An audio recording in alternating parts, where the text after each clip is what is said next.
memperbaiki masalah kesehatan kita secara natural atau secara fitrah begitu. Dua yang pertama apa? Yang pertama remove the bad, singkirkan yang buruknya. Tadi bab penyakit hati sudah selesai ya. Remove the bad. Remove the bad itu apa? Hilangkan. Jadi tubuh kita itu aslinya bisa mengerjakan atau memperbaiki dirinya sendiri, asal apa?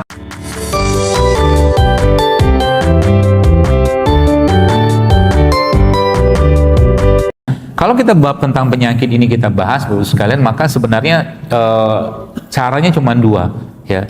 Caranya cuma dua yang kita bisa lakukan untuk memperbaiki masalah kesehatan kita secara natural atau secara fitrah begitu. Dua yang pertama apa? Yang pertama remove the bad, singkirkan yang buruknya. Tadi bab penyakit hati sudah selesai ya. Remove the bad. Remove the bad itu apa? Hilangkan. Jadi tubuh kita itu aslinya bisa mengerjakan atau memperbaiki dirinya sendiri, asal apa? Tidak dibebani dengan yang memberatkan dia. Ya, remove the bad. Apa itu remove the bad? Semua yang mengganggu proses kita. Intinya makanan-makanan yang tidak asli, tidak natural, tidak alami, olahan ya. Mungkin yang sudah sering dengar itu sudah tahu lah ya.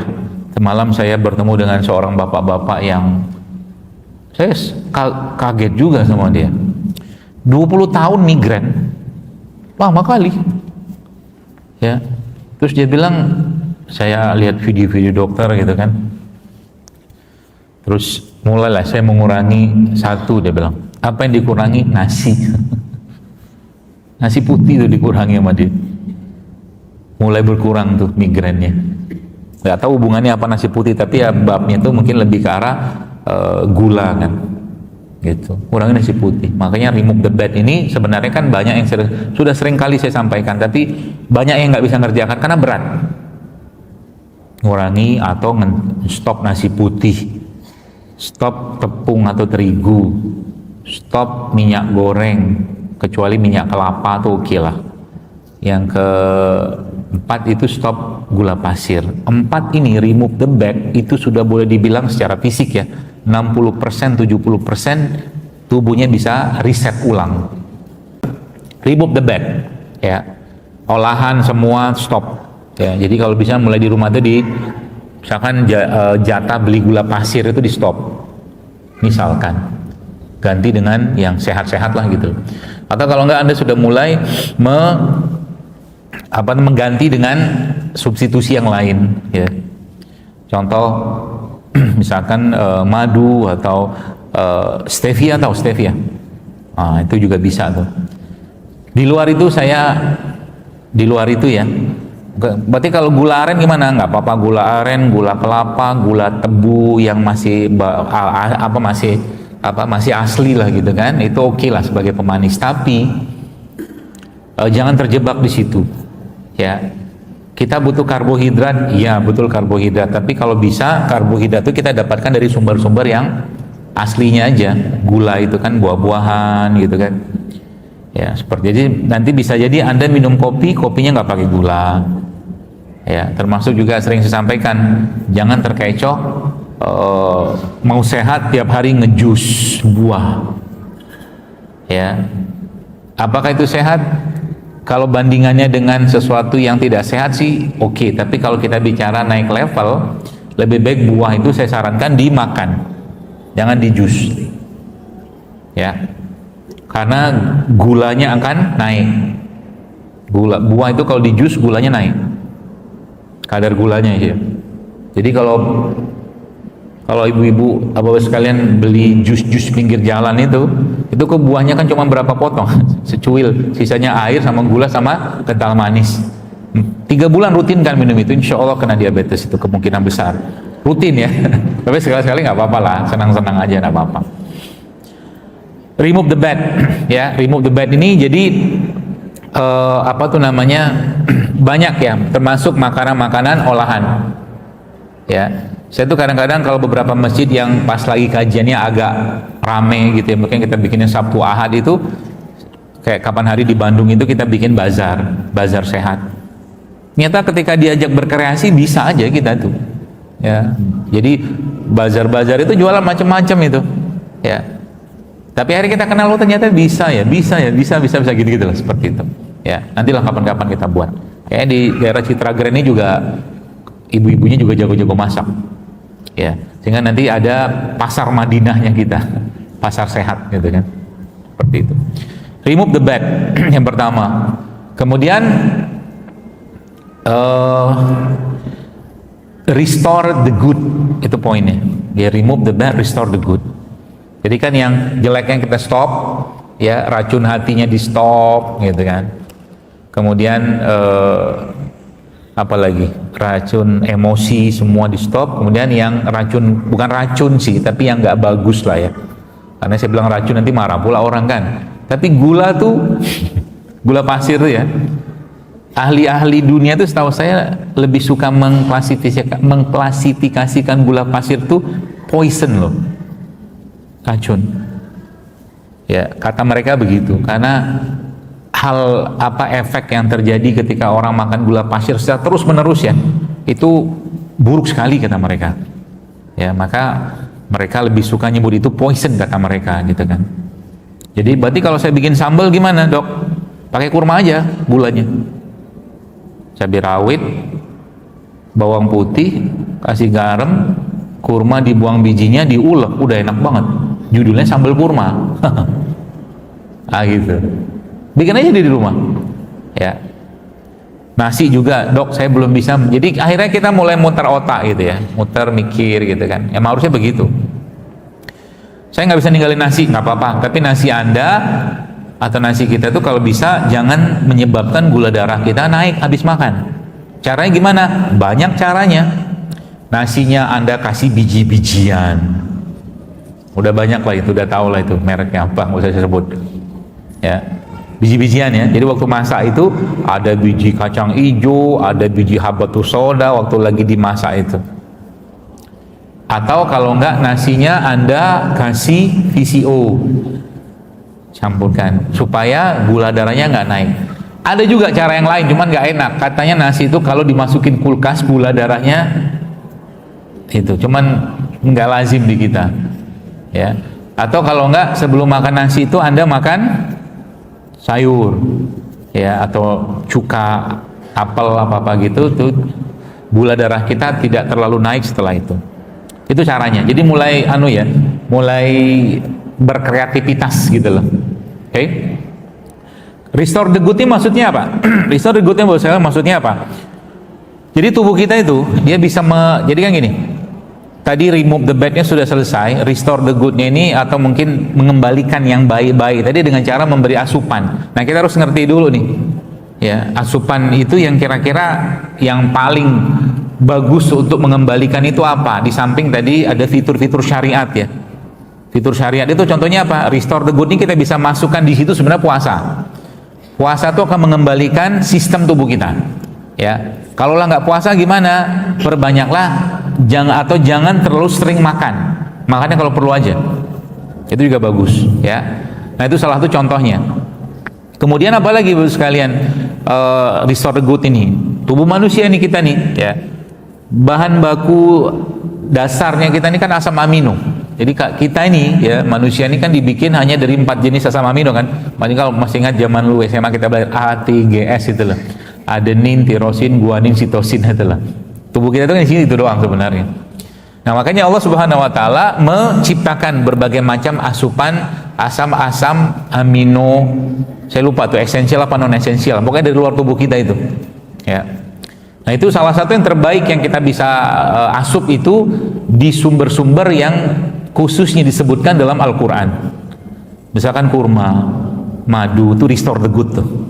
Atau kalau yang versi lokalnya kita air kelapa. Air kelapa tuh kalau Bapak Ibu baca ya, itu asam aminonya kan kuat sekali, bagus sekali ya. Apalagi kalau Anda nanti mau lagi badan nggak ada tenaga, ini resep biar badannya kuat. Air kelapa itu mau tua mau muda asal jangan dibakar aja. Air kelapa Anda masukkan madu ke sana, aduk-aduklah sebentar. Lalu nanti setelah minum air kelapa itu Anda makan telur ayam kampung. Diapain telurnya terserah, mau di kukus apa namanya di setengah matang boleh, apa boleh gitu-gitulah ya. Itu akan ngasih power karena bakteri dalam air kelapa itu dia suka sekali dengan albumin ya, protein. Jadi ketemu tuh dia ya. Nanti kalau lagi badan nggak enak ya, tapi ini air kelapa benar-benar air kelapa ya, bukan air kelapa kemasan ya. Kalau ngomong sama saya nggak masuk bab kemasannya manusia nggak masuk. Ngomong air kelapa belinya ke minimarket, nggak itu air kelapa beneran ya, mau kelapa muda mau kelapa tua mana aja. Itu restore the good ya. Ada kurma, termasuk juga udah lama banget tuh saya bikin itu sangat baik dalam memberikan energi. Jadi air kelapa Anda ambil airnya lalu Anda blender dengan kurma ya, itu cepet banget tuh ngasih power ke badan. Kasih garam sedikit, kurmanya nggak banyak-banyak ya paling 2 atau 3 lah biar dapat manisnya sedikit. Kemudian apalagi Bapak sekalian yang kita bisa kerjakan untuk merestore the good ini? Tadi kan ada madu, ada kurma, ada air kelapa, beberapa lagi tuh kayak habatus sauda tuh restore lah. Cuman yang kalau bahasa kita lebih gampang itu perbanyaklah asupan serat ya, entah sayur, rumput laut ya, lidah buaya, pokoknya serat aja ya. Sebenarnya kurma itu ada serat juga ya. Nah buah-buahan itu kan semuanya tinggi serat, tapi sebenarnya dia nggak terlalu banyak ya, nggak terlalu apa namanya, isinya itu bukan serat doang ya. Termasuk di sini enzim ya, enzim itu perlu Anda nanti asup tuh, karena restore the good itu salah satu atau banyak mineral dan atau enzim untuk tubuh kita tuh sangat penting dalam metabolisme tubuh kita, enzim. Contohnya paling gampang dapat enzim dari mana? Buah-buahan kan. Tapi buah-buahan itu sebenarnya aslinya kayak apa ya? Kayak strawberry itu. Kalau Bapak Ibu makan strawberry, kalau bisa daunnya jangan dibuang. Ada daunnya itu yang hijau-hijau tuh, makan sak-sak strawberry-nya. Nggak pahit kok. Ya, strawberry-nya asam kan. Kalau ada yang manis juga bagus. Apalagi tuh kiwi itu aslinya dia punya kulitnya itu banyak kandungan antioksidan itu ya, tapi nggak boleh sering-sering karena gatal kan kiwi. Berarti dokter menyarankan kami makan kulit nanas. Gua udah mulai mikir buruk sangka nih kayak. Dokter menyarankan kami makan kulit durian. Yang bener aja malah pilih-pilih juga lah. Tapi nanas itu ya, nanas itu buat sekalian salah satu asupan enzim terbaik, terutama bonggolnya, bonggol tengahnya itu tinggi sekali kandungan enzimnya ya. Jadi kalau lagi nggak ada tenaga, jadi kalau nggak ada tenaga tuh nanti Anda sudah mulai paham makannya apa. Contoh nih ya, saya butuh asam amino, saya butuh gula, saya butuh enzim. Contohnya Anda tuh minum air kelapa, makan telur, makan bonggol nanas, makan kurma, udah jos. Bukan makan kerupuk.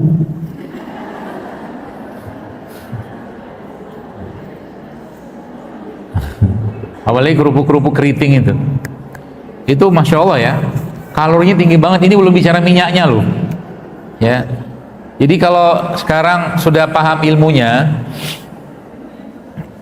kalau berarti dokter menyarankan ibu bapak sekalian, atau saya menyarankan bapak ibu sekalian untuk memang mengurangi asupan gula olahan. Jadi kalau sekarang Anda lihat roti terigu itu kan tinggi banget tuh gulanya kan. Berarti nggak boleh makan roti, babnya bukan boleh atau nggak boleh ya. Kita mulai agak sedikit cerdas, itu aja. Nanti dibilangin Zaidul Akbar mengharamkan roti gitu kan ya, macam-macam tuh. Pernah mikir nggak? Pernah lah ya. Waktu Nabi Adam turun ke bumi itu, Nabi Adam makan apa? Kan di surga Nabi Adam gampang dapat makanan kan. Mau makan anggur datang, mau makan apa datang gitu. pertanyaan saya sekarang, waktu Nabi Adam turun ke bumi, apa makanan yang pertama kali dimakan Nabi Adam? Ada riwayatnya itu, ya. Kalau nggak salah gandum, kalau nggak salah. Jadi Allah menyuruh Nabi Adam menanam gandum, kalau nggak salah. Itu enzim ya. Jadi enzim itu bisa Anda dapatkan dari mana? Banyak ya. Apalagi yang sifatnya fermented, itu enzimnya tinggi. Contohnya apa? Cuka madu, cuka nanas, cuka apel, tapi bukan cuka dapur. Bukan itu. Ya, itu enzimnya tinggi. Atau minuman atau cairan-cairan probiotik, itu enzim tuh. Ya. Samping juga ada bakterinya kan. Jadi makanan-makanan tinggi enzim itu contohnya makanan apa? Makanan yang difermentasi. Itu restore the good masuknya di situ babnya. Salah satunya sih ya. Ada enzim, ada fermented di situ. Ya, ada serat di situ. Jadi tiap hari itu ya usahakan Anda atau kita ada mengkonsumsi serat. Ya. Itu pun gini loh. Saya ilustrasikan begini, kenapa banyak orang zaman sekarang itu kesehatannya menurun ya, atau gampang sakit. Nanas, misal kita ambil contoh nanas saja. Nanas itu kan buah-buahan itu inti selnya itu atau nyawanya itu ada pada biji. Ya, maka kalau Anda baca biji-biji tanaman itu kandungannya spektakuler semua tuh. Ada beberapa biji yang memang dia mengandung bahkan bahan racun ya, kayak apel itu ada sianidanya loh di bijinya itu. Tapi untuk sianida pada apel itu yang saya pernah baca itu bisa menimbulkan reaksi sianidanya mati kan, orang makan sianida kan reaksinya itu kan, itu baru muncul reaksi itu kalau kita makannya 100 apel. Ya nggak mungkin lah kan. Lagian ngapain susah-susah minum sianida? Minum sianida sekalian aja, nggak usah makan apelnya, bukan itu. Tapi maksudnya buah-buahan itu ya, yang saya mau jelaskan tuh tadi inti sel ya. Nah, kayak nanas itu, karena lihat nanas itu kan dari enzimnya, ada seratnya, vitaminnya, air ya segala macam, gulanya itu inti selnya itu cuma 30%. Inti itu nanas yang boleh dibilang itu kan real food kan. Jadi anda bayangkan kalau ada manusia atau orang mengkonsumsi makanan olahan, ada isinya lagi nggak? Nggak ada lah, udah habis semua. Itu maksudnya. Jadi yang masih natural saja itu nggak 100% inti selnya itu, inti buah itu atau inti produk tadi itu. Gimana kalau olahan? Makanya wajar zaman sekarang itu anxiety, kecemasan, mental illness, macam-macam lah penyakit-penyakit yang dulunya itu nggak ada. Ya, bukan saya menafikan itu, bukan. Dulunya itu nggak ada. Ya, bab makanan ini kalau dimasukkan, ya tadi orang lagi nggak makan, orang tidak lagi makanan-makanan yang bernyawa. Gitu loh. Bahasa sekarang tuh real food. Nah, gitu loh. Ya. Itu tadi ya, apalagi fermented, kemudian enzim, serat, sayur, buah segala macam ya. Itu restore the good-nya, termasuk bakterinya juga include di situ ya. Jadi kalau ditanya berarti adakah dok makanan yang semua isi makanan itu intinya selnya dia? Nah, kan keren kalau ada kan? Maka waktu saya tanya itu kepada guru saya, dia bilang ada. Namanya apa coba? Kalau tahu saya kasih hadiah. Hadiahnya apa ya? Nanti boleh ambil. Tahu nggak? Jadi semua bagiannya itu inti semua, include di situ. Kata dia, saya percaya aja karena guru kan. Tapi benar juga sih. Ternyata itu adalah kurma.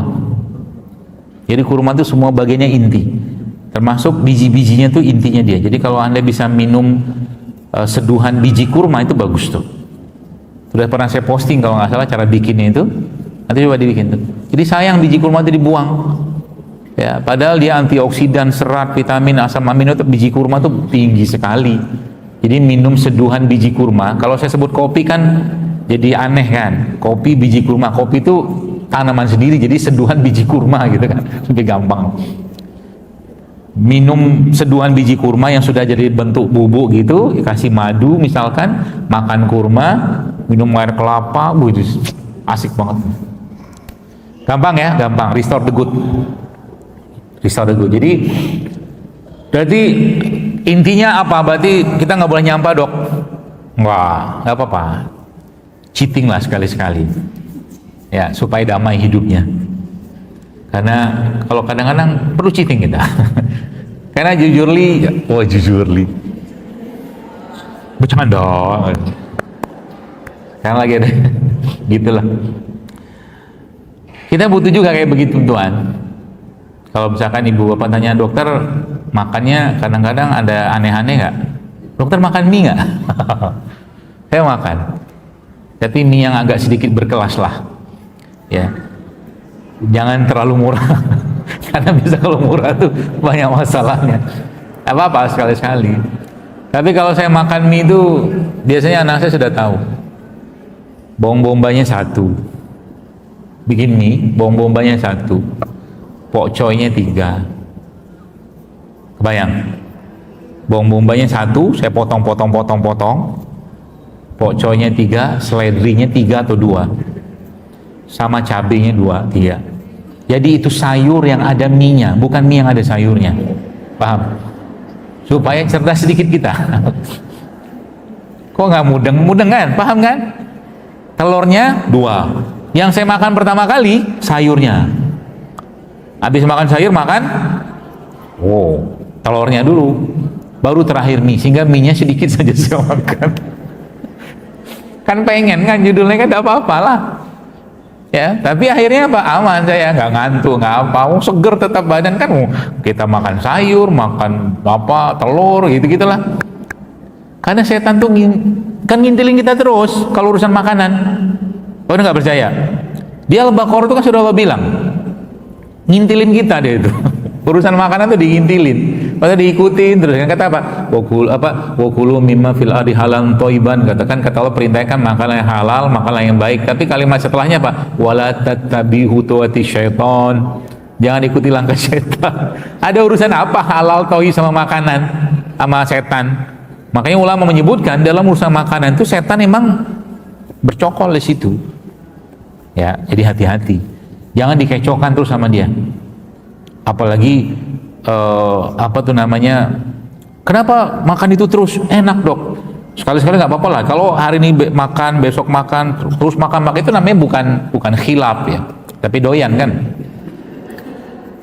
Diperbaiki itu dikit-dikit. Ya, karena bapak moyang kita Nabi Adam dikeluarkan dari surga gara-gara urusan makanan. Ya nggak sih? Ya kan? Dan itu makanannya sakti menurut saya. Sakti. Kok dokter bilang sakti? Sakti. Kalau Anda baca di Quran itu, habis makan buah itu, apa yang terjadi pada Nabi Adam? Apa yang terjadi? Terbuka aurat. Kan sakti itu makanan. Habis makan kebuka aurat. Makanan apa kayak begitu? Zaman sekarang aja nggak ada mungkin. Gitu. Nggak tahu tuh ceritanya apa di balik itu ya.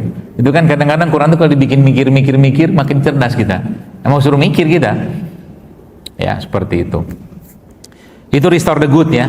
Serat, sayur, segala macam. Nah, apalagi kita bisa lakukan restore the good ini, vitamin, mineral ya.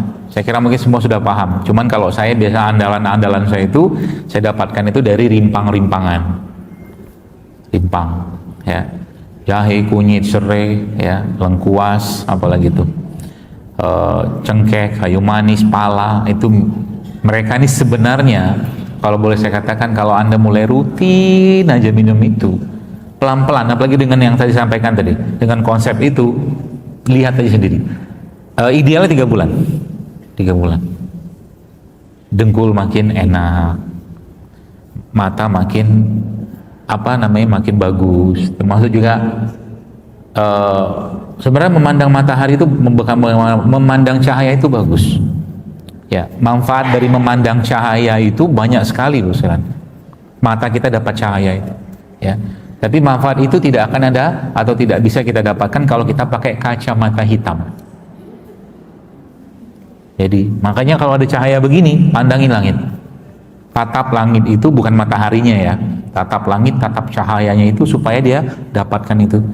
Atau mungkin kalau Anda di rumah pakai baju rumah, mungkin ibu-ibu, biarkan tubuh Anda terpapar cahaya itu. Karena tadi kalau ibu tadi sebutkan tentang autofagi, cahaya matahari itu juga punya efek untuk memicu atau menstimulus autofagi. Canggih loh buatan Allah, ciptaan Allah itu, ya. Bahkan yang luar biasa tentang kalau kita sedikit bicara tentang bakteri ya. Tubuh kita ini kan isinya bakteri, sebagian besar, bahkan bukan sebagian besar, lebih banyak bakterinya daripada selnya. Bakteri ini harus kita rawat, ya, jangan dizolimi, jangan dirusak, gitu kan. Nah, tadi saya jelaskan tadi itu cara-caranya tuh, termasuk juga dalam satu penelitian yang pernah saya baca itu, apa namanya, ragam bakteri itu yang paling banyak ternyata adanya di mana?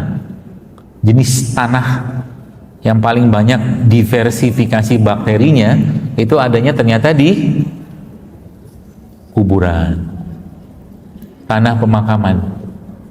Nah gitu. Nah, paham maksudnya ibu? Apa sunnah masuk kuburan? Melepas alas kaki atau memakai? Lepas. Jadi kayak kita disuruh kenalan. Kenalan dengan makhluk-makhluk itu yang ada di tanah itu, gitu ya. Nah, kalau versinya kita kan nggak ke kuburan tiap hari, ya. Versinya gimana supaya kita kenalan dengan makhluk-makhluk tadi itu yang ada di tanah itu? Ya, kalau bahasa kerennya grounding, bahasa kampungnya nyeker. Nyeker terbaik itu apa? Kalau versinya full versi ya, Anda tiduran di atas rumput, itu nyeker terbaik. Jadi kalau ada tempat di mana Anda bisa tiduran, tetap harus dijaga aurat dan segala macam ya. Terutama untuk perempuan, laki mah gampang. Itu tempat yang ada rumputnya atau tanah, Anda baringan di situ biar elektron-elektron yang bermasalah itu disedot sama bumi. Gitu lah. Ya. Atau yang paling gampang naik gunung. Ya, itu gampang. Gunung itu lebih seru lagi, dia bisa sangat banyak manfaatnya lah. Mungkin kalau kita berinteraksi dengan alam itu, bukan cuman sekedar healing ya. Ya, kalau cuman healing lagi-lagi itu masuk babnya kalau saya receh aja. Ya sandar lah. Tapi bagaimana tadabur kita dapat, akan naik gunung segala macam, jadi memandang. Jadi kata guru saya itu, dia bilang gini, kalau kamu mau merasakan betapa besar kuasanya Allah itu, coba pandangi tanaman. Itu kan depan ada kurma tuh. Pandanglah tanaman itu sampai air matamu menangis. Bisa nggak gitu? Bisa. Cara paling gampang apa? Minta teman kita nginjak kaki kita sampai sakit gitu. Nangislah kita. Tapi benar, kurma itu kalau kita pandangi, kita terharu loh. Kenapa terharu? Nabi itu mengilustrasikan seorang mukmin itu seperti pohon kurma loh. Benar, ada hadis. Jadi kita tuh akhirnya kan mandang pohon kurma. Pertanyaannya kalau saya gitu kan mandang pohon kurma tuh, apa yang bisa membuat saya nangis? Gampang. Kalau kita ngerti hadisnya, kita ngerti bagaimana itu jadi perumpamaan dan bagaimana kehidupan kita. Kurma itu kata Nabi kan dalam bahasa itu kan, kehidupan seorang mukmin itu ibarat tuh kurma, buahnya bermanfaat. Dia punya apa? Daun ya bermanfaat, dia punya batang bermanfaat, dia punya akar bermanfaat, semua bermanfaat kan? Lalu nangisnya dari mana? Nangisnya, saya itu mikir, kenapa mikir? Ini hidup sekian lama, apa karya yang sudah saya kerjakan? Manfaat apa yang sudah saya kasih buat orang lain, buat diri sendiri, buat keluarga? Sekolah SD, gitu kan? Ini belum masuk bab hadis lagi. Seseorang yang menuntut ilmu bukan karena Allah, maka bau surga pun tidak tercium. Kita sekolah SD, tujuannya apa? Biar bisa masuk SMP. Dunia lagi kan? SMP sama juga kayak begitu. Sampai ke kuliah, 20 tahun, 21 tahun, nggak tahu mau kerja apa. Nggak tahu cari duitnya kayak apa. Padahal harusnya SMA itu sudah mateng. Udah siap kerja, sudah siap nikah, harusnya secara syariat ya. Tukang kurma kan, akhirnya nangis kan. Ya Allah, ini ngapain aja hidup zaman sekarang itu. Zaman SD dulu ngapain lu kan? Juz amma nggak hafal, surat yang dihafal kul. Itu aja. Bisa nangis aja jadi kan? Nangis kita. Nah gitu loh contohnya. Jadi akhirnya apa? Lihat kata guru saya itu ya pandangin itu sehingga kamu merasa apa yang sudah kau kerjakan dengan hidupmu. Ya. Imam Malik itu Bapak sekalian. Imam Malik sehingga saya kalau nggak salah beliau sebutkan itu tuh itu kalau dihitung-hitung dari mulai beliau apa keluar dari jalan lahir ibunya itu lahir sampai meninggalnya beliau bukan Imam Malik, Imam Ahmad, sorry. Dari mulai dia keluar dari perut ibunya, lahir, sampai meninggal, usia kan meninggal kan 40 tahunan cuman itu. Itu dihitung oleh para ulama, satu hari itu dia dia menulis itu 40 halaman, satu hari. Itu dengan catatan masih bayi. Nggak mungkin bayi nulis kan? Berarti maksudnya maksud dia akil balik kan? Sudah bisa nulis kan? Berarti bukan 40 kan? Lebih banyak lagi selama hidupnya. Oh Imam Nawawi, sorry, 40 halaman. Kitab Riyadus Sholihin itu mungkin pernah Anda tahu kan? Yang semua pondok masjid pasti pernah mengkaji kitab itu. Tidak putus-putus pahalanya. Kalau dipakaikan copyright, kaya raya itu Imam Nawawi itu. Ya. Artinya apa tadi? Balik-baliknya ya apa yang sudah kita karya, apa yang sudah kita perbuat, masalah apa di umat, di keluarga, di diri kita yang sudah kita selesaikan. Ya.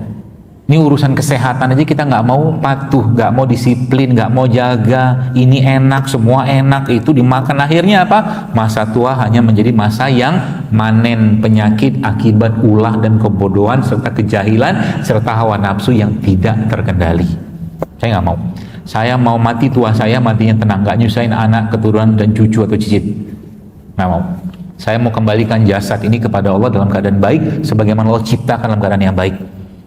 Hidup sehat bagi seorang mukmin itu bukan lifestyle, bukan, itu bentuk rasa syukur kita, bentuk rasa kita berterima kasih, bentuk komitmen kita untuk mengembalikan jasad yang dititipkan Allah ini kepada Allah nanti dalam keadaan baik, bukan berlimpah penyakit karena ulahnya kita. Itu poinnya. Jadi bukan sesederhana itu, karena Allah akan tanya kan, Anda minjamin Mercy ke orang 3 bulan dipinjami, bannya hancur, rusak, kaca depan baret-baret, Anda tanya apa yang kau perbuat dengan Mercy ini? Ditanya sama yang punya, yang pinjam kan, yang meminjamin itu. Sama kayak Allah. Kenapa kau kena penyakit ini? Kenapa kau begini-begini? Padahal aku ciptakan kau untuk beribadah. Ibadah itu sudah kusiapkan supaya tubuhmu kuat, sehat. Udah kusiapkan tuh. Ya. Suruh Zaidul ngomong, kau udah dengar juga. Misalkan gitu. Ya. Kan nggak kebetulan kan? Apa yang saya sampaikan ini tuh mungkin ada sebagian yang Anda memang perlukan. Bisa jadi. Ya makanya saya nggak berharap banyak, mungkin dari sekarang yang hadir ini 200-an atau berapa lah gitu kan. 10 orang berubah saja udah pahala buat kita semua lah. Pak Ramdan ya dapat pahala, ibu-ibu pahala gitu kan. Sholatnya lebih baik. Ya. Terakhir mungkin sebagai penutup. Ada seorang ustadz bertanya ke saya gitu kan. Dia bilang begini, dokter ngapain sih kita ribet-ribet banget hidup sehat, makan ini, ngurangi segala macam, kan toh mati juga. Betul kan? Kan mati juga, iya bener mati juga. Tapi gini deh, kita coba ilustrasikan saja dengan sederhana. Ada seseorang, si A sama si B, sama-sama kita bikin dengan kondisi semuanya sama. Di luar kita bicara ada takdir di sana lah ya. Yang satu si A ini, ya, dia hidupnya sangat sehat, menjaga tidur, menjaga makan, menjaga hati. Yang ini suka-suka dia aja lah makan. Logika kita pasti bisa menduga yang B pasti akan sakit kan? Logika kita. Katakanlah perlombaan ini dilakukan bukan perlombaan, kompetisi ala-ala nih, fiktif ini kita kerjakan. Kemudian 1 tahun kemudian kita lihat hasilnya. Ternyata yang A masih bisa sholatnya dengan baik. Dia masih bisa bangun malam, dia bisa naik gunung, dia bla bla bla bla segala macam bisa dikerjakan. Yang B udah nggak bisa. Sholat sebentar udah gemeteran, akhirnya sholatnya duduk. Nah gitulah. Puasa sedikit sudah keliengan, akhirnya nggak puasa. Pergi umroh atau haji nggak bisa lagi tawaf dengan kakinya sendiri, akhirnya pakai kursi roda. Coba pakai logika syar'i ya. Dengan kondisi kayak begini karena ulahnya sendiri ya, di luar memang ada pahala khusus, tapi Nabi itu sudah sampaikan sholatnya orang berdiri sempurna, sholatnya orang duduk tetap tanpa kita underestimate orang yang nggak bisa duduk. Bukan itu poinnya. Ini kita bicara ilustrasi fiktifnya ala-ala kita. Itu maksudnya. Karena ibadah yang kita kerjakan ini butuh fisik yang kuat. Makanya kita perlu jaga badan, jaga kesehatan. Bahkan dipuji sama Rasulullah. Ya, Allah mencintai, lebih menyukai mukmin yang kuat daripada mukmin yang lemah. Kuat itu kan termasuk babnya sehat juga kan. Ya sekarang itu saya lihat orang tua sudah ngelosin anaknya makan ini itu segala macam, kasihan nanti mereka. Karena kebiasaan itu nanti akan diturunkan kepada anaknya mereka. Orang tua nggak pernah nyontohkan makan sehat, orang tua nggak pernah contohkan makan buah, saban hari nasi goreng ini itu segala macam, itu deh contoh oleh anak. Olahraga, orang tua nggak ngajarkan olahraga, nggak ngajarin bangun malam, nggak ngajarkan hidup sehat, ya udah kan direkam semua pak sama mereka gitu. Sayang, generasi ke depan tuh nanti bahasanya itu jadi generasi kerupuk atau generasi stroberi. Bagi istilah itu kan. Makanya jadi tugas kita bersama lah ya. Ya. Maka kayak di sekolah anak saya itu awalnya ide dari saya bilang awalnya buat guru. Jadi guru-gurunya itu dikasih rimpang-rimpang. Kita bikinkan rimpang gitu kan. Jadi dibeliin tumbler, jadi mereka tiap hari itu disuguhin rimpang-rimpang biar ya kalau minum tiap hari itu saya sangat yakin akan ada manfaat buat mereka. Itu jadi dibikinin jahe, kunyit, serai gitu-gitu sederhana aja. Bentuk cintanya kita pada mereka, guru-guru gitu kan. Terus saya berkembang malah dibikinkan tumbler, bukan tumbler, dispenser. Jadi setiap hari di situ ada dispenser isinya rimpang-rimpangan. Itu orang tua yang jemput anak-anak pun boleh minum free. Gitu. Masjid ini juga mana Pak Ramdan? Mudah-mudahan ada. Dibikinkan pas lagi rame-rame orang sholat Jumat segala macam, gampang kan, murah meriah. Ya. Tadi saya dengar beliau menginisiasi sedekah air pakai truk-truk gitu kan. Saya kira mungkin kalau kita kenalkan lagi itu ke mereka tuh Masya Allah bersalam. Ya modal-modal kalau malas ngerebusnya diimpus aja lah. Diimpus maksudnya ini air masukin rimpang-rimpangnya, tunggu berapa jam dah terekstrak ya di situ. Kalau mau males ngerebusnya, tapi kan seru itu. Ada hal-hal baru yang kita kerjakan dalam bentuk amal solehnya kita gitu kan. Atau hari-hari Jumat misalkan gitu ada dispenser air madu misalkan, gitu kan. Kayaknya banyak tuh. Jadi akhirnya orang mulai lidahnya itu sudah mulai kembali ke lidah asal, gitu. Jadi apalagi itu dikerjakan di masjid, nanti kan seru ya seperti itu. Jadi premis yang tadi saya sampaikan kan Bu, bahwa racun emosi itu ya itu kan lebih jahat daripada racun fisik, itu premisnya. Maka semua racun-racun emosi itu ketika dilabelisasi pada sesuatu, maka dia akan berefek yang tidak baik pada itu tadi. Maka tadi yang saya sampaikan tadi itu kan Nabi itu mengajarkan pada kita untuk beristighfar, minta ampun pada 3 hal atas semua kalimat buruk yang pernah kita ucapkan pada diri kita, keluarga kita, dan harta kita. Itu tadi. Nah, contoh mungkin begini, paling gampang itu apa ya? Madu. Ya. Kalau Anda baca datanya, dengan catatan tidak berlebihan juga ya, nggak ada ceritanya orang kena diabetes gara-gara minum madu, nggak ada. Justru malah diabetes itu atau madu itu justru malah sangat baik untuk orang diabetes sebenarnya aslinya ya. Tapi ketika orang itu katakanlah ini depan saya ini ada madu nih, belum minum madu, pikirannya dia, emosinya dia sudah mencurigai, sudah menyatakan dan membenarkan bahwa madu itu bisa bikin naik gula darah saya, terus gitu, maka racunnya tadi itu masuk di sini, sehingga ininya madunya tadi yang harusnya nggak sampai sebegitu efeknya, justru malah dirasakan sama dia, tubuhnya menyerap emosi atau racun emosi tadi itu, seperti itulah. Dan itu berlaku pada banyak hal sebenarnya, bukan hanya pada itu. Contoh madu paling gampang ya. Sehingga ketika dia makan itu, dia makan sekaligus makanan emosi yang sudah dia, gitu loh kurang lebih. Aslinya tuh kan Quran sudah bilang kan, makanlah, kata Quran, kata Allah, halal, baik, jangan berlebihan, gitu. Udah gitu aja.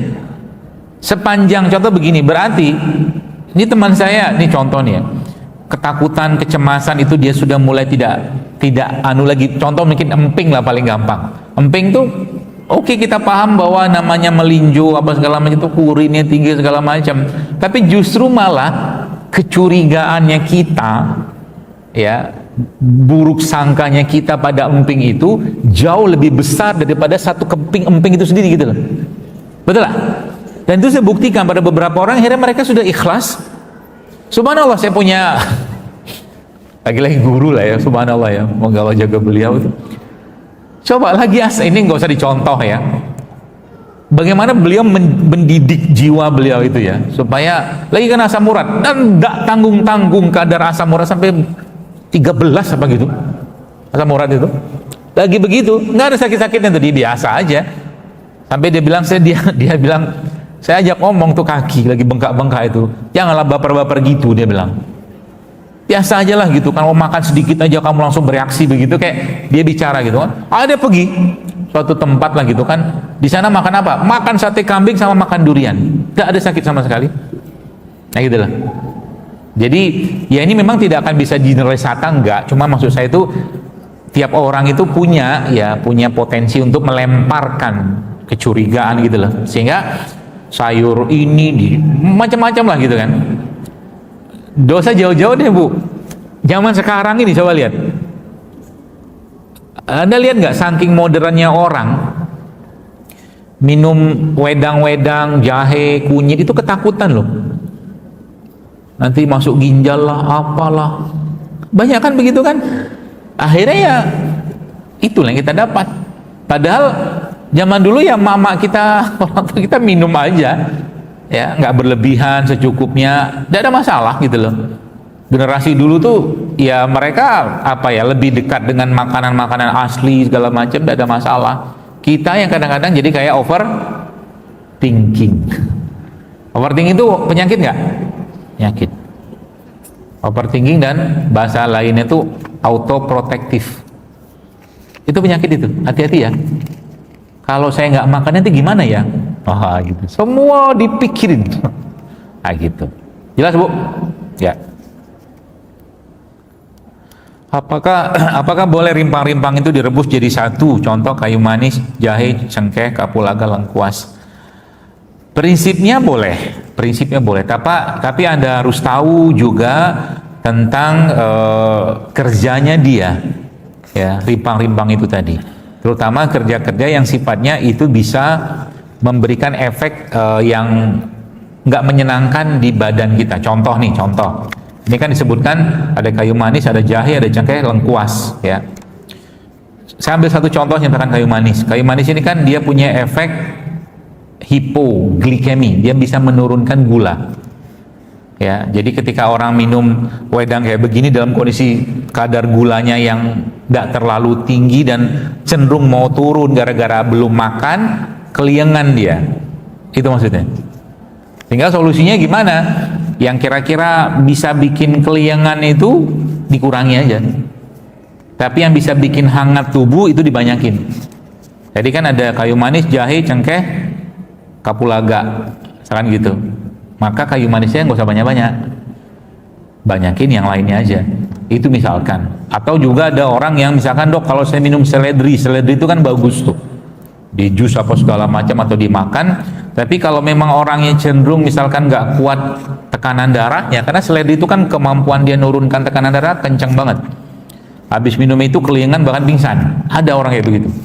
Jadi kita harus ngerti gitu kan. Jadi dari mana bisa tahu ya? Belajar, baca segala macam, tanya juga bisa. Ya. Jadi apakah dia akan berubah khasiatnya? Ya enggak. Cuman efeknya nanti akan itu. Paling aman. Nah, ini resep paling aman.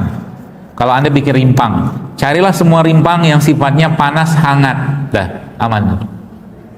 Kalau jadi misalkan ini, Misalkan bapak ibu-ibu sekalian atau bapak ibu bikin rimpang atau wedang lah, atau mungkin ya gitulah, yang isinya tuh misalkan ada kunyit, ada apa nih, kunyit, kencur tapi panas, ada kunyit, kencur, jahe, lengkuas atau mungkin serai.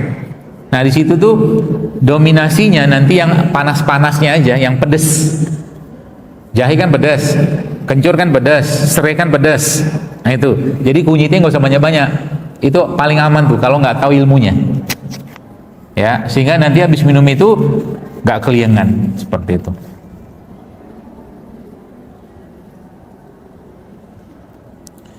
Di medsos ada seminar titik, nggak usah saya sebutkan lah. Infonya untuk menghilangkan anxiety, kecemasan dengan mengikuti berbagai tahapan atau beberapa tahapan. Menurut pendapat Bapak gimana? Nggak tahu saya, karena nggak ngerti apa itunya, ilmunya kayak apa. Saya cuman mengomentari dari sisi tadi aja. Kalau dari sisi syariat Anda bisa dapatkan, ambil yang dari sisi syariat saja. Lebih aman buat iman. Sebab zaman sekarang nih hati-hati nyari ilmu, ya kadang-kadang sanad ilmunya nggak jelas. Karena zaman sekarang ini kita belajar sesuatu tuh kita nggak tahu siapa gurunya, tapi cuma ingat di mana sekolahnya. Saya bahkan nggak ingat guru SD kita siapa, kita nggak ingat sebagian besar. SMP nggak ingat, SMA, kuliah paling nggak ingat. Tapi kalau ditanya lulusan mana, tahu kita. Padahal zaman dulu nggak gitu konsepnya. Zaman dulu konsepnya dengan siapa dia belajar, gurunya siapa. Jadi sanad ilmunya itu jelas. Gitu loh. Jadi kalau sekarang kan sekolahnya yang diangkat, bukan gurunya. Ya. Makanya kalau sudah ngerti ilmunya, ilmu sanad ini ambil sanad itu si fulan gitu jelas nih. Akidahnya jelas, apa jelas segala macam, bukan cuma sekedar di mana sekolahnya. Begitu. Ada lagi? Ya.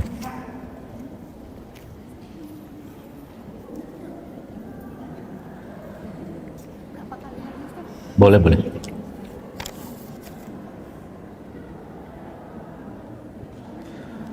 Dokter, saya minum rimpang, jahe, kunyit, serai, kayu manis. Apakah ada batasan waktu atau apa boleh terus-menerus dikonsumsi dalam jangka waktu lama? Kalau saran saya diubah-ubah aja isinya. Ya misalkan hari ini jahe, kunyit, serai, besok apalagi dalam jumlah yang tidak banyak, insya Allah aman.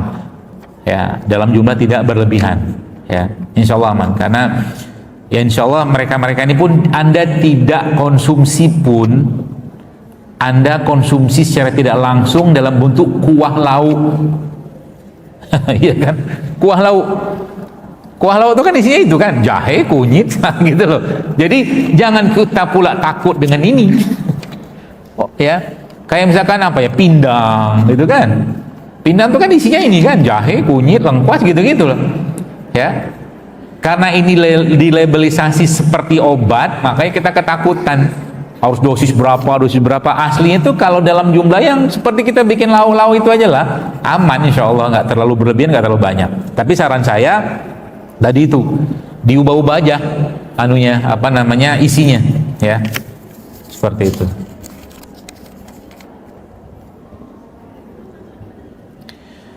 Apakah ada ikhtiar khusus mengurangi atau memutus penyakit keturunan? Ya seperti itu. Dicari dulu sebabnya. Ya, sebabnya dicari dulu. Dan biasanya sebabnya itu pasti ada kaitan dengan urusan tadi, cinta, kasih sayang, penghargaan. Biasanya ada tuh. Nah itu diputuskan dulu itu, atau kalau enggak dicari solusinya apa. Contoh mungkin begini, ada seorang anak yang dia kena penyakit, ya ini pernah saya temukan juga. Kemudian setelah ditelusurin ternyata memang ada urusan dengan masalah hutang pengasuhan segala macam, dalam versi apa yang saya pahami sih ya. Saya bilang kalau itu nggak diselesaikan, ini akan berat dan lama memperbaiki ini. Maka pertanyaannya bagaimana caranya? Ya maafkan orang tuamu, itu. Maafkan kurangnya dia, kekurangannya mereka, kelemahannya mereka, segala yang menjadi beban dalam dirimu itu yang kamu merasa defisit di situ, maafkan dan minta sama Allah untuk menggantinya. Itu dulu saya bilang. Jadi kalau masuk ke ranah tentang penyakit keturunan versi emosi ini, Bapak Ibu gini lah, nanti kalau Anda mau riset sederhana ya. Lihat satu keluarga, 2-3 generasi di atasnya itu kena jantung semua, 2-3 generasi di bawahnya jantung juga. Itu pasti ada similarity-nya itu, emosinya itu. Coba aja lihat, pasti ada. Pasti Anda ketemu nanti. Kenapa? Orang tua itu bukan cuma mewariskan hidung, mata, telinga, bukan. Emosi juga mereka wariskan kan, gen itu.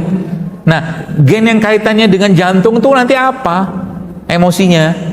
Gen yang ini 2 generasi, oh kami dari zaman dulu tuh kita diabetes terus nih, gitu kan? Atau lebih parah lagi, nauzubillah menjadi kanker, gitu kan?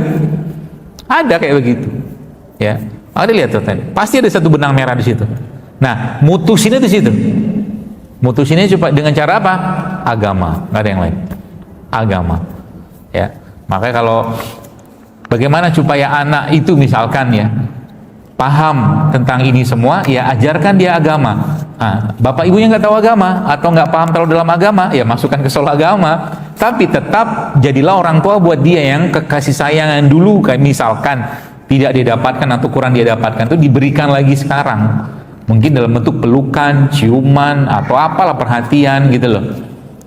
Ya seperti itu. Apalagi kalau mungkin anak laki-laki atau anak perempuan misalkan gitu kan. Itu orang tua itu harus menjadi orang yang terdekatnya dia. Jadi kalau dia misalkan anak itu SMA lulus nih misalkan, terus dia ngomong sama bapak ibunya, Pak, Bu, atau Umi, Abi, saya pengen nikah, dia bilang, itu keren. Keren bukan saya ngomong bab nikahnya itu terserah lah ya, tapi dia mau ngomong itu ke orang tua, berarti orang tua itu dekat sama dia, dia berani ngomong hal yang private sekali gitu loh, ya, itu bagus. Suami saya suka olahraga ekstrim seperti lari maraton dan triathlon. Apakah ada nutrisi khusus untuk mengembalikan kondisi setelah olahraga ekstrim tadi? Kelapa apa selamanya tadi? Telur itu. Minimal kayak kelapa lah. Ya. Kelapa kasih madu, suruh makan kurma, kasih telur. Ya, seperti itu.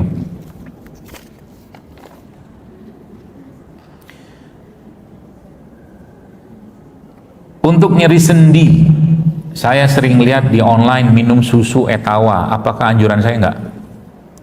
Itu banyak iklan yang pakai saya itu enggak ada. Tidak ada yang benar satupun. Yang bahkan yang terakhir itu yang enggak parah itu untuk urusan sendi itu ada produk, saya nggak usah sebut produknya apa. Sampai saya klarifikasi di IG, saya pin menjadi itu produknya bukan produk lokal itu, seperti pakai agensi di Indonesia, agak kurang ajar itu. Ya, bagaimana macam-macam foto saya dipakai, bahkan yang terakhir podcast saya itu dipakai juga tuh. Nggak ada. Saya udah klarifikasi itu di YouTube sudah, di IG sudah. Ya, kalau Anda mau lihat di YouTube-nya segala macam ada. Kalau toko ya tuh JSR Store itu tokonya saya itu, hanya itu doang, lain nggak ada. Dan tidak ada promo produk apapun. Ya, seperti itu. Kalau saran saya untuk nyeri sendi apa? Kaldu, bone broth, kaldu tulang itu loh. Itu coba diminum rutin, ya. Yang jual apa namanya? Yang jual online udah banyak kok. Bone broth kaldu tulang, tapi yang organik kayak gabus, apa segala macam tuh ada tuh, atau kaldu tulang itu juga bisa. Kemudian ada apa lagi ya? Beberapa kayak apa ya? Ini bisa nih. Kapsul ekstrak ikan gabus, atau kalau nggak punya ekstraknya, makan ikan gabusnya, ya. Itu juga albuminnya juga bagus buat sendi, tulang segala macam, ya. Atau kalau nggak ini juga bisa pakai gamat. Ini gamat. Nanti kalau mau ambil aja di depan. Ini semua free. Yang tadi Bapak dapat hadiah ambil aja. Ini semua buat. Ini pun kalau mau ambil aja. Ini juga ini nggak dijual, cuma saya di rumah banyak, biasanya saya pakai buat flu, ya, ora flu, supaya jangan flu, ora flu. Ini yang versi anak-anaknya, emang nggak dijual, bawahnya nggak ada yang jual. Ini juga sama buat batuk, demam, pilek gitu kan. Kalau ini spirulina, jadi kalau mau ambil aja. Nah kalau ini, kalau salah ada yang jual di depan. Kalau ini sebenarnya isinya enzim gitulah yang kita campur dengan apa, kayu manis, serai, ketumbar. Biasanya saya pakainya ini untuk buat orang yang masalah pencernaan lambung. Nih, nanti mau ambil aja sini. Di sini ngambil, di sana kalau di luar bayar.